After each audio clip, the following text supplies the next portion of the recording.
when a student is unable to meet the requirements. I'm Jacqui Collins, an Access and Inclusion Advisor from TAFE SA. When a student approaches a lecturer and hands them their access plan, I think the first step would be to really take that student aside and have a conversation about what's actually in the access plan, the recommended reasonable adjustments and the strategies to support them. That's a really important conversation because, as you might know, students find it quite difficult to talk about what they might need. So lecturers play a really important part in ensuring that the student is able to communicate exactly what they need in relation to their learning.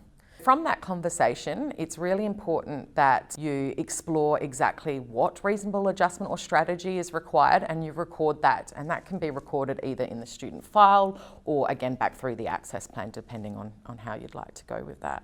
Majority of the time lecturers will have a student file that they record information about a student, so that's where I kind of recommend that information goes. So when you're recording, you should be thinking about the type of information that you're recording. So I would generally advise looking at writing down what was the agreed reasonable adjustment, whether that reasonable adjustment worked or if it was unsuccessful, why, and what alternative strategies or reasonable adjustments were put in place.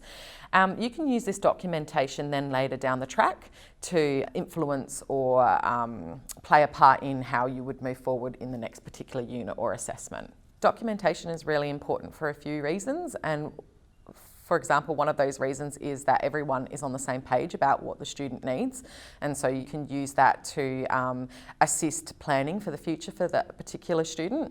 Another reason is sometimes things don't go to plan, and sometimes even though supports have been implemented, not everyone's happy with that process, so if it goes to complaint, you have a record of what has been agreed upon, what has worked, and the alternative strategies that have been implemented. So that really assists in kind of that process in determining whether there's any at fault in a complaint. So a really good example is when I worked with a student from a Certificate 2 in kitchen operations. So I met with the student first and we broke down what some of his barriers were, and we identified that reading and writing were his biggest barrier. So we explored what we can do to put in place for him as in student services. So we looked at assistive technology, we looked at text-to-speech, speech-to-text, and then we took it a step further and spoke with the lecturer around what were some of the barriers in the training package.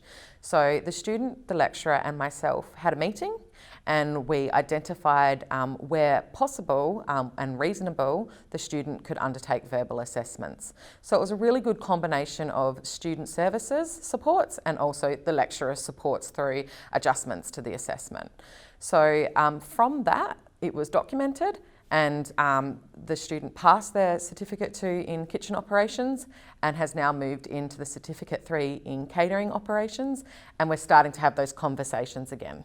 This video was produced for the Disability Awareness Supporting Students in VET resource. For more information, visit www.disabilityawareness.com.au.